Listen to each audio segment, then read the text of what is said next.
Belonging as non-compliance. Belonging is non-compliance with the toxic doctrines that we've been exploring together.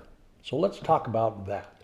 Now, the last episodes we've seen our whole economic system force feeds us the idea that you are not enough. You will never be enough unless you buy our product, you join our cause, you watch our channel. Manufactured inadequacy is one of a handful of toxic doctrines driving our metastasized economic system and doing us great harm. And the role of spiritual communities is to articulate and integrate a different set of doctrines, to mount a direct challenge to what is killing us. To build communities on different doctrines rooted in human well-being, helping one another act in non-compliance with the toxic flow that's going on all around us, that's the role of spiritual communities, which sounds nice, doesn't it? Yeah, let's do that, sure. But as we saw, our problem is not that we live in late-stage capitalism. Our problem is that late-stage capitalism lives in us. Consequently, the work of rebuilding our communities also demands of us interior transformation. So let's get practical about how. How do we do that? How do we build non-compliant communities? Well, let's start by thinking about human belonging. Under the pressure of manufactured fragmentation, belonging is reduced to a transaction. You belong if you buy the right stuff, if you live in the right zip code, if you go to the right kind of school, if you watch the right channel, if you say the right words, you belong if. And that is worthy of non-compliance. I don't want that. I bet you don't either. But again, it's a problem that has seeped into us. Here's a Richard Rohr quote about how to get it out of us. We don't think our way into new ways of living. We live our ways into new ways of thinking. We don't think our way into new ways of living. We live our ways into new ways of thinking. And that's something that reimagined spiritual communities can do and do well. Together, we can live into new ways of thinking. So again, let's get practical. How? Well, let's talk about that one late-stage capitalism doctrine. You are inadequate. You are not good enough. You're not attractive enough. You're not acceptable enough. So buy our stuff. How do we deconstruct what we built on top of that doctrine and then build something new? Well, here's a couple of things that I did when I was leading Common Thread, stuff that I learned doing this in our own community over all those years. The first thing I did was begin to name what the different doctrines are. Name those different doctrines that will mount a direct challenge to the ones that are infecting us. This was one that I began to name, and it was central for us. It came from a Desmond Tutu sermon that I heard when I was quite young. He was speaking during apartheid to people who were under a constant drumbeat of you are less than, you are not good enough, you're not worthy of respect. The sermon was profound. When someone asks you who you are, he said, you tell them, I am a carrier of God. I am a God carrier. I am a stand-in for God here in this place, in this time, which makes, he said, all of us enough. We cannot be more beautiful. We cannot be more valuable. We carry God. Now, I have a dear friend who reads my stuff before I say it out loud, and she said that Tutu's sermon reminded her of a Sturgill Simpson song. I don't know Sturgill Simpson, but I loved what the song said. It's a mother talking to her son, says, boy, I don't care if you hit it big. You're already number one. And yeah, we're talking about that kind of belonging. And that mounts a direct challenge to the core of late-stage capitalism. You are already. You don't have to earn it. You don't have to prove anything. You belong. Anyway, that sermon was a pivot point in my life. I didn't live under apartheid, but I did live under another toxic doctrine. You are not enough without our product. Consequently, I did a lot of Sunday lessons about that. When I was leading Common Thread, I did a lot of sub-points for almost all of my lessons about that. Now remember though, lessons are not anything more than thinking. They are not how we live our way into new thinking. They're just thinking. But naming the new ideas, naming the new doctrines. The different set of doctrines are actually not new. That's an important first step.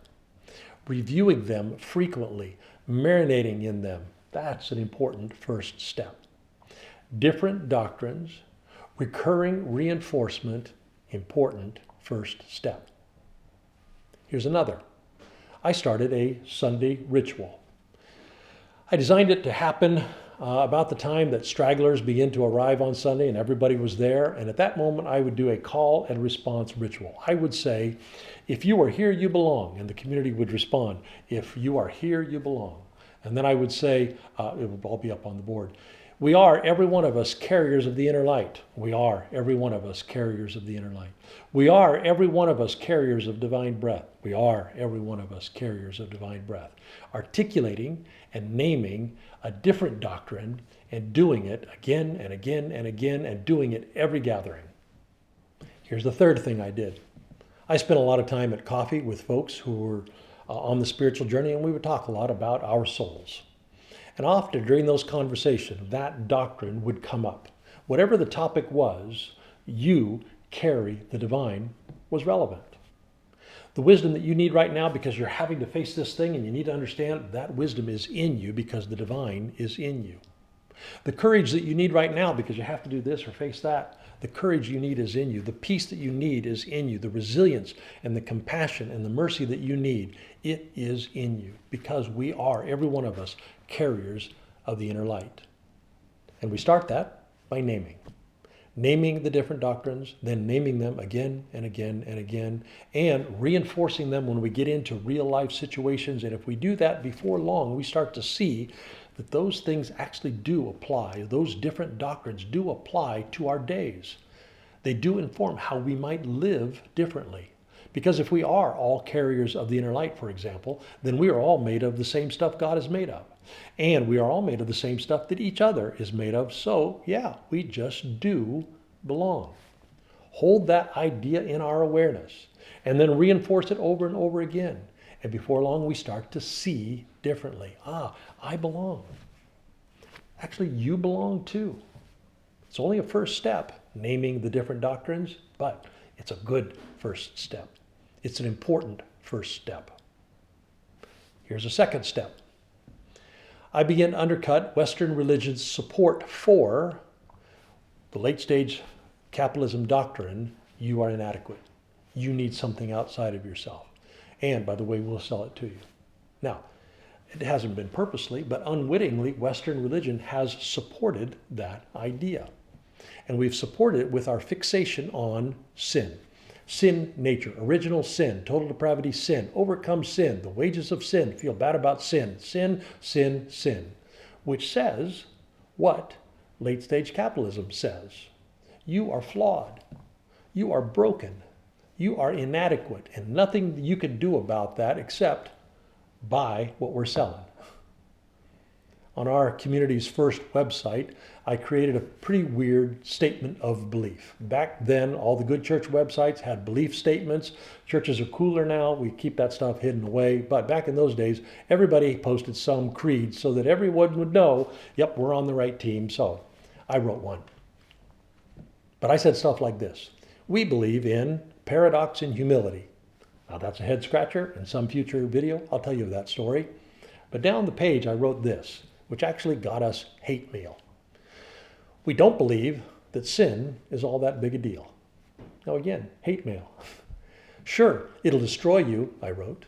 It'll destroy everything you love. But that's not the big deal. Here's the big deal. We are, every one of us, carriers of the divine. Sin is a problem, yeah, but it's not a define our humanity problem. And if sin doesn't define us, but the inner light within does, then we don't have to be so preoccupied with our own sin, with one another's sin, with keeping our sin hidden or spotting other people's sins so that we can feel better about our stuff. About ourselves. We don't have to do all that stuff that undercuts belonging. We just don't have to do it. We can be and we can build communities of non-compliance that are communities of radical belonging. Now, I was honestly surprised by the hate mail. I thought people would say, well, Doug, that's helpful. Thank you. No. Apparently, religious folks like their sin doctrine. Apparently, we're okay supporting late-stage capitalism's core doctrine. So that's where we start. We start by naming different doctrines. We are, every one of us, carriers of the inner divine. Sin is not the defining center of who we are. Different doctrines, but still just doctrines, still just thinking. And remember, we don't think our way into new ways of living, just the opposite. So next we had to begin to build structures that would help us live into new ways of thinking.